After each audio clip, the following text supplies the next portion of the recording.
आप सबका स्वागत है और 5-7 मिनट में लेट हो गया, इसके लिए मैं क्षमा चाहती हूँ। अभी लगातार कांग्रेस के कई पूर्व विधायकों को और कांग्रेस के नेताओं को इनकम टैक्स के नोटिस दिए जा रहे हैं। आप देखो कि लगातार लोकतंत्र की ऐसी भावना जिसमें विपक्ष को डराना धमकाना और एक आवाज आती है बार बार कि स्वायत्त संस्थाएं हमारी जितनी भी है, ईडी हो, सीबीआई हो, इनकम टैक्स हो, इस तरह की संस्थाओं को सबको झोंक दिया गया, पुलिस भी झोंक दिया गया है केवल लोकतंत्र को कमजोर करने के लिए, डराने के लिए, धमकाने के लिए। कई बार बड़े बड़े नेताओं ने लिस्टें जारी करी, दिल्ली से भी करी, हमारी पार्टी ने भी करी और कई विपक्ष के नेताओं ने भी करी कि जिनके इनकम टैक्स के नोटिस थे, जिनको ईडी का संबंध था, अगर उनने भारतीय जनता पार्टी ज्वाइन कर ली तो वो बीजेपी की वॉशिंग मशीन में घुस के एकदम पाक साफ हो जाता, और अगर बीजेपी के खिलाफ आवाज उठाता रहा तो फिर उसको दोषी करार दे दिया जाता है या उस पर कार्रवाई चलती रहती है या उसको रोज किसी न किसी रूप में मीडिया में लाकर बदनाम करने की प्रोसेस चालू रहती है। भारतीय जनता पार्टी का जो कार्य व्यवहार है वो कैसा है? एक तरफ इन नोटिसों के जरिए लगातार प्रेशर पॉलिटिक्स को इजाद करना, छोटे छोटे नेताओं को, छोटे छोटे कार्यकर्ताओं को स्थानीय स्तर पर किसी न किसी केस के द्वारा डराना, और साथ ही साथ जो किसान आंदोलन दिल्ली में 13 को हो रहा है, उसके नजरिए से आज लगभग 80 से ज्यादा लोगों को बिना बताए डिटेन कर लेना, जेल भेज देना, गिरफ्तार कर लेना अलग अलग जिलों में। ये सब बातें इस बात का मध्य प्रदेश में घोतक है कि लोकतंत्र समाप्त करने की ओर भारतीय जनता पार्टी तेजी से आगे बढ़ रही है। अब जनसंपर्क विभाग का काम था कि विपक्ष को नहीं बताना और सरकार के विज्ञापन कैसे आए, अलग अलग तरीके से मीडिया पर उसकी प्लानिंग करना है। चलो ठीक है, सरकार का अधिकार है, पर अब एक नया है कि अब शिवराज जी को भी कहीं नहीं दिखना चाहिए। मतलब भारतीय जनता पार्टी की नीति रीति ये कहती है कि अब एक्स चीफ मिनिस्टर मामा भी कहीं नहीं दिखे। ये दोनों बातें एक संकेत देती है क्या? कि इनकी जो विचारधारा है वो नफरत की है। अगर अपना आदमी भी टारगेट पे आ गया, जिसने कुछ कहो, हम शिवराज जी की विचारधारा से जब भी विरोध करना पड़े, उनके कार्य व्यवहार से मैं पीछे नहीं हटाऊं, पर इस वक्त मुझे ये कहना पड़ेगा कि कल प्रधानमंत्री आए और उनको पहले दूसरे मंच पे बिठाया गया, फिर दूसरे मंच पे लाया गया, फिर उनसे प्रधानमंत्री ने किस तरह का व्यवहार किया, उनने नमस्ते किया, सामने से जवाब नहीं दिया गया। ये क्या मैसेज है?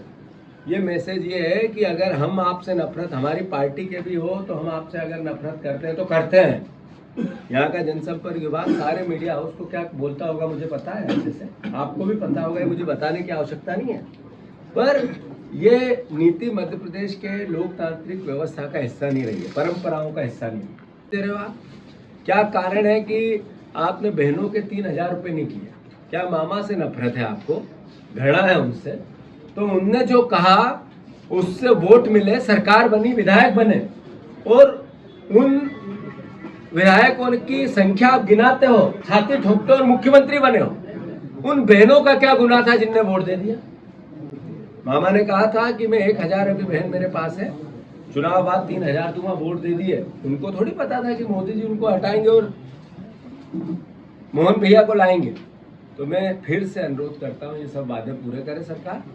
इनकम टैक्स से कांग्रेस पार्टी इस गीदड़ भक्तियों से न एक बार भी नहीं डरी है, न आगे डरेगी। ऐसे नोटिसों का जवाब हम कानूनन तो देंगे ही देंगे, पर जनता समझे।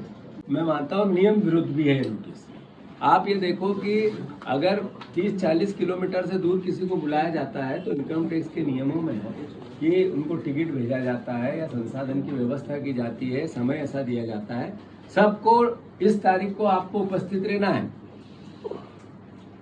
पर इस तारीख को उपस्थित दिल्ली में रहना। तो यहाँ से जाने आने का जिसके पास पैसे नहीं हो क्या करेगा, या जिसके पास संसाधन नहीं हो क्या करेगा। आज तक इससे पहले कभी इनकम टैक्स का यहाँ भी ऑफिस है, वहाँ पे आके इस बात को की जा सकती थी। मतलब कुल मिला के ऐसे भावना व्यक्त हो रही है कि जबरदस्ती डराने की कोशिश। और फिर कई परिवार के लोग मुझे बोलते हैं नोटिस चला जाएगा, कांग्रेस बीजेपी में आ जाओ। नोटिस की कोई बात ही नहीं है, उनसे अलग से संपर्क किया है। ये मेरे को नोटिस नहीं बीजेपी में मेरे को आपने सुना क्या?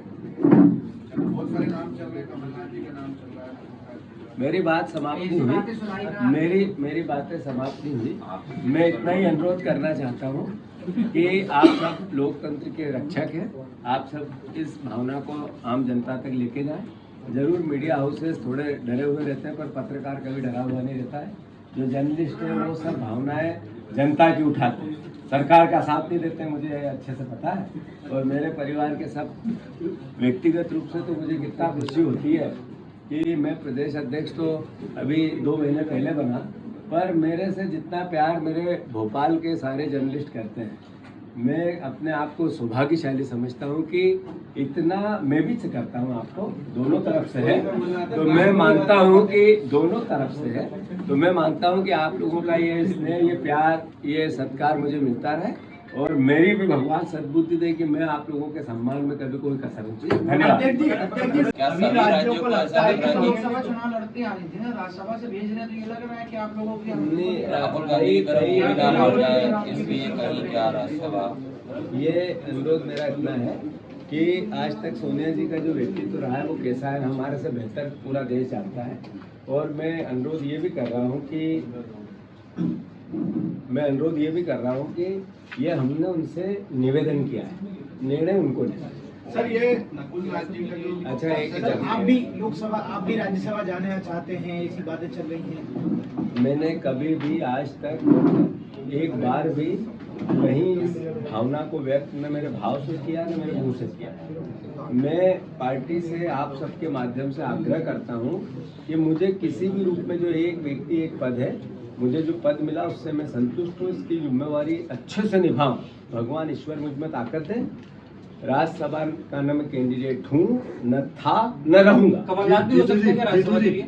वो पार्टी तय करेगी सर, क्यों नहीं हो सकता। जीतू जी, प्रदेश अध्यक्ष आप बन गए हैं, तो सड़क पे उतर के आंदोलन करने की कोई रूपरेखा तय की? हाँ बिल्कुल है। वो ये भी आपने जो आंदोलन की बात है किसानों की, वो मैं उसी में आगे ऐड कर रहा हूँ सर, कि जो किसानों के आंदोलन की आपने बात की, क्या वो इलेक्शन के बाद करेंगे या कब करेंगे? अभी तक तो कुछ दिख नहीं रहा। विषय ये है कि आज 2 महीने लगभग इस नई सरकार को बने हुआ है। जनादेश ये कहता है कि हमें भारतीय जनता पार्टी पे भरोसा है। जनादेश ये कहता है, अगर हम उस जनादेश को 2-3 महीने भी नहीं देखें और हम कहें कि हम आज से ही सड़क पे उतरे, तो ये जनता के उस मत का मैं समझता हूँ कि एक तरह से हम सम्मान नहीं करते।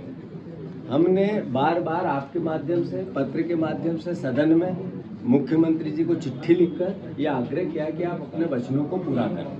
हमें इससे ज़्यादा कुछ नहीं चाहिए बीजेपी से, जो बोला वो करें। अब चूंकि 1 महीना, 2 महीना, 3 महीना, आखिर बीजेपी निर्णय नहीं लेगी, ये सरकार निर्णय नहीं लेगी, मुख्यमंत्री निर्णय नहीं लेंगे, तो स्वाभाविक है हमें आंदोलन करने हैं। और जहाँ तक प्रश्न है सड़क पे, इस गेहूं की खरीदी में इस सरकार को 100% 2700 से खरीदना पड़ेंगे, अन्यथा कांग्रेस पार्टी अपना धर्म निभाएगी, किसानों के साथ मिलकर निभाएगी। हाँ बिल्कुल हूँ। भाजपा 370 सीटें लाएगी, आप कितने तक के ला पाएंगे? मध्य प्रदेश में तो 370 कहाँ से लाएगी? देश भर में 370 पार का नारा दिया है मोदी। ग्वालियर एक जातीय आवासीय विद्यालय है जहाँ छात्र पढ़ते हैं, वहाँ पर कल खूब राडे, लाठी डंडे चले और पुलिस ने अभी तक FIR दर्ज तक नहीं की है और उस मामले को दबाने की कोशिश कर रही है। भारतीय जनता पार्टी के नेताओं ने, कार्यकर्ताओं ने, उसके जुड़े हुए संगठनों ने मारा होगा, तो बीजेपी का रूल है, भारतीय जनता पार्टी का रूल है, अपने लोग अपराध करें तो कोई कानून नहीं है, और गलती से कोई दूसरे से हो जाए तब भी कानून का पालन करने में अक्षम है। अभी जितने अपराध मध्य प्रदेश में बढ़ रहे हैं, ये उसका घोतक है। जो सेंसेक्स एकदम से अपर साइड चला गया अपराध का, मोहन यादव जी गृह मंत्री है, आप पुलिस वालों की हत्याएं होने लग गई, कांस्टेबल की हत्या हो गई, बीजेपी के नेताओं की हत्या हो गई, रेप और गैंग रेप, ये तो होती हुई वारदात हो, इसमें कोई बात ही नहीं। वॉरियर कांग्रेस को बोल तो, रहे हैं जनजाति तो छात्रों का मामला है। मैं मानता हूं कि जनजाति, मैंने कल भी शुरुआत इसी से की कि जनजाति पे जितने अत्याचार हो रहे हो, चाहे बैतूल या चाहे ग्वालियर, प्रधानमंत्री उस पर एक शब्द नहीं बोले। जीतू धन्यवाद। भाई, ने कहा कि कांग्रेस में मध्य प्रदेश कांग्रेस